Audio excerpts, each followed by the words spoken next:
अस्सलाम वालेकुम, this is नूर जमान। आज की व्लॉग में हम सबसे पहले पंजाब की जो सूरत हाल है सैलाब की, इसके ऊपर बात करेंगे। और दूसरी तरफ हुक्मरान जिस तरह सैर सपाटे के ऊपर जा रहे हैं और मरीम नवाज जिस तरह की जो एक तरह का जो ड्रामाबाजी कर रही है, इसके ऊपर भी बात करेंगे। साथ ही अमरीकी सदर डोनाल्ड ट्रंप को अमरीकी अदालत से एक बहुत बड़ा झटका मिला है, इसके ऊपर भी बात करेंगे। और साथ ही अलीमा खान के बेटे को जुडिशल कर दिया गया है, इसके ऊपर भी बात करेंगे। तो सबसे पहले पंजाब की सूरत हाल की तरफ आते हैं।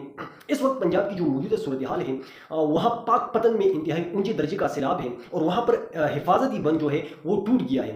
तो अभी तक पंजाब की जो सूरत हाल है, इंडीमिया के मुताबिक जो इदारा है यानी मैनेजमेंट डिजास्टर का, उनके मुताबिक अभी तक इस सैलाब में 28 जाने जो है वो जान बहक हो चुके हैं। और साथ ही 280 देहात जो है वो अभी तक तबाह हो चुके हैं, यानी इसमें पानी दाखिल हो चुका है। और लोगों ने 280 बस्तियों से मकामात से जो इलाके थे वहाँ से नकल मकानी की हुई है।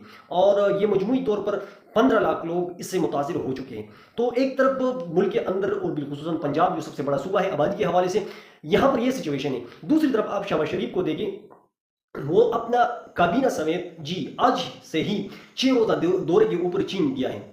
तो आप इनकी इस बेहिसी का अंदाजा लगा सकते हैं कि एक तरफ मुल्क जो है आधा से आधा पानी में डूबा है और दूसरी तरफ ये लोग सैर सपाटों के ऊपर जा रहे हैं। हालांकि चीन हमारा पड़ोसी मुल्क है, हाँ इनको दौरा कर लेना चाहिए, लेकिन अगर वो सुबह जाते और शाम को वापस आते तो इससे कोई फर्क नहीं पड़ता। लेकिन जब कोई अवामी नुमाइंदा हो या जब अपने अवाम के साथ जब इनकी दिली हमदर्दी हो, तो इस तरह के हालात में लोग जो है मौजूदा दौरे मनसूख करके अपने मुल्क के अंदर आते हैं और अपने मुल्क की और अपने अवाम के लिए कोई लाहे अमल सामने रखते हैं और इसके ऊपर अमल दरामद करते हैं और लोगों के लिए जो इनके ऊपर तकालीफ आई होती है इनको कम करने की कोशिश करते हैं। लेकिन इन यहाँ पर पाकिस्तान में चूंकि ये लोग जो है हकीकी तौर पर अवाम की नुमाइंदी नहीं है, ये सिर्फ सिर्फ सपाटी के लिए आते हैं और अपनी इक्तदार से इनको सिर्फ इतना लगाव है कि ये पैसा बनाए और मजे कर ले, बस इससे ज्यादा इनका कुछ भी इस मुल्क के साथ या इनका कोई वास्ता नहीं है। इससे पहले आप मरियम नवाज की जापान के दौरे को देखें तो वहां पर उन्होंने जो है पाकिस्तान या पंजाब के लिए कुछ किया तो नहीं है, सिर्फ सैर सपाटे के ऊपर गया था अभी। और साथ ही आज मरीम नवाज ने एक बयान भी दिया है कि इस एक साल के अंदर जो आने वाला साल है मैं ऐसा इकदाम उठाऊंगा जो आइंदा के लिए जब सैलाब आएगा तो फिर इससे कोई तबाही नहीं होगी। तो ये सिर्फ सियासी बयानात हैं। इससे पहले भी जो इनका वालिद प्राइम मिनिस्टर था तो इसी दौर में भी इस पंजाब के ऊपर सैलाब आया था। इस तरह इनका जो चचा है जो प्राइम मिनिस्टर है, ये जब पंजाब का वजीर आला था तो उसी दौर में भी सैलाब आया था। तो उन लोगों ने भी इसी तरह के दावे किए थे। तो अब ये भतीजी आ गई है तो ये भी सिर्फ दावे शावे तक बात है, बाकी अमली काम ये कुछ भी नहीं करते। और इनके अमली काम का अंदाजा आप जियो न्यूज जो इनकी अपनी फेवरेट चैनल है इससे भी लगा सकते हैं कि वजीराबाद में गई और वहां पर जो है एक इमदादी कैंप लगाया, लेकिन जब वो गई और वहां पर उन्होंने टिकटाकर यानी पूटी वगैरह खींची और फिर इसके बाद जब चली गई वहां पर उस कैंप को भी बंद किया गया। तो मेरे ख्याल में इस वक्त पाकिस्तान जो है बिलखुसूसन जो सबसे बड़ा सूबा है पंजाब, वो एक टिकटाकर के हाथ में दी गई है। तो आप इससे क्या अच्छी की उम्मीद कर सकते हैं। और पाकिस्तान का जो आने वाला मुस्तकबिल है इसके बारे में हमें बहुत फिक्र करने की ज़रूरत है। अगर हमने बर वक्त और बिलखुसूसन अवाम ने इसके खिलाफ कुछ नहीं किया, अपने कानून और आईन के दायरे में रहते हुए अपना हक नहीं छीना, तो पाकिस्तान की हालत इससे बदतर होगी। और बिलखुसूसन आने वाले दिन भी बहुत खतरनाक है, क्योंकि पंजाब में जानी नुकसान तो ज़्यादा नहीं हुआ लेकिन माली बहुत नुकसान हुआ है। और बिलखुसूसन गल्ले को बहुत नुकसान पहुंचा है जो देहाती इलाके हैं। तो गंदम की जो रेट है वो मजीद बढ़ेगी और जो आटे का जो तेल है रोटी की कीमत में बेतहाशा इजाफा होगा, ये माहिरीन ये अंदाजे बताते हैं। इसके साथ साथ अब दूसरी खबर की तरफ बढ़ते हैं कि अमरीकी अदालत से सदर डोनाल्ड ट्रंप को एक बहुत बड़ा झटका मिला है। और वो झटका यही है कि सदर डोनाल्ड ट्रंप ने जो टेरिफ मुख्तलिफ ममालिक यानी रशिया के ऊपर, चाइना के ऊपर और इंडिया के ऊपर आयद किए थे, उस टेरिफ को यानी सदर का जो हुक्म था इसको सस्पेंड कर दिया, इसको मुअत्तल कर दिया।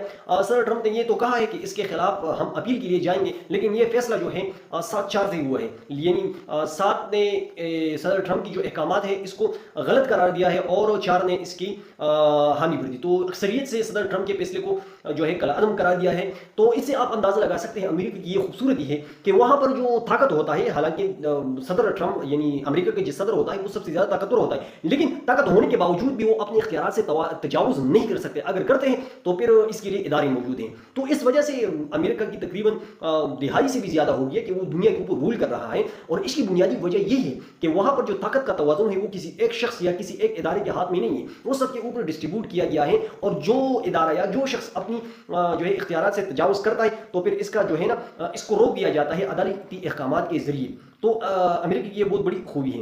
तो अब तीसरी खबर की तरफ बढ़ते हैं कि अलीमा खान का जो बेटा है शाहरेज खान, इसको जो है जुडिशियल कर दिया गया है। हालांकि इनको इस मुकदमे से डिस्चार्ज करना चाहिए था, इनको बरी करना चाहिए था, क्योंकि उसी रोज शाहरेज खान जो था वो चित्राल में था, वो तो लाहौर में मौजूद ही नहीं था। तो जो शख्स एक जगह पर मौजूद ही नहीं है वो दूसरी जगह में है, तो आप उनको किस तरह नामजद कर सकते हो। और अलीमा खान ने इसके ऊपर एक बहुत अच्छी बात बताई कि जज साहब ने तो कुछ भी नहीं कहा, लेकिन पुलिस वाले ने ये कहा कि हमने जो है ना इनसे भी डंडा जो है वो बरामद कर लिया है। लेकिन बहरहाल इनको जो है ना जो है ना जुडिशियल कर दिया गया है। इसके बाद इनकी जमानत हो सकती है, तो देखते हैं कि कितनी जल्दी या कितनी देर में इनको जमानत मिलती है। और आखिर में जो खबर है वो सिंध के हवाले से है कि सैयद गनी का जो सूबाई वजीर है, पाकिस्तान पीपल पार्टी से इनका ताल्लुक है, इनके भाई फरहान अली को और दीगर 3 मुलजमात इनको जो है ताने से ही बरी कर दिया गया है।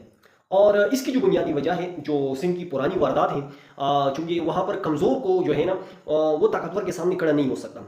अगर कोई ताकतवर वहाँ पर जुल्म करता है तो जब आप किसी अदालत में किसी ताने में लेकर जाते हैं तो यही ताकतवर जो है वो आपके साथ जुल्म और ज्यादती करता है और जबरन आपको जो है ना अपने मुकदमे से, अपने जो आपने पर्चा काटा होता है, इससे आपको पीछे हटा देते हैं। तो यहाँ पर भी बिल्कुल यही सूरत हाल है, यही सूरत हाल है। मुद्दाई जो था इनको अपने FIR से पीछे हटना पड़ा और वहाँ पर गवाह के लिए वो मौजूद ही नहीं था। तो इससे ज़ाहिर सी बात है कि ये सिंध की पुरानी वारदात है पीपल पार्टी की, कि वहाँ पर जब कोई अपनी हक के लिए आवाज़ उठाता है तो इनको जो है ना इनको तंग किया जाता है। और जिस तरह पाकिस्तान के एस्टेब्लिशमेंट लोगों को डराते धमकाते हैं, तो उस तरह जरदारी की पार्टी जो है वहाँ पर सिंध में लोगों को डराते धमकाते हैं और इस तरह अपने काम निकलवाते हैं। तो इस वक्त मुल्क की ये सिचुएशन है, ये हालत है। तो इसी सिचुएशन और इसी हालत को देखते हुए हम अपने परवरदिगार से ये दुआ गो है कि अल्लाह ताला इस मुल्क की अपने हिफ्ज़ व अमान में रखें और अल्लाह ताला इस मुल्क की बेहतर मुस्तकबिल के लिए बेहतर लोगों को अपनी कुदरत कामिला से कोई ऐसा मौजज़ा बनाकर हमारे ऊपर मुसल्लत कर दे, वरना पाकिस्तानी कौम से तो कुछ भी होने वाला नहीं है। इंशाल्लाह नेक्स्ट आने वाली वीडियो में फिर आप लोगों के साथ एक नई टॉपिक के साथ मुलाकात होगी। उस वक्त अपनी दुआओं में याद रखिए। आज के लिए इतनी काफी, वस्सलाम।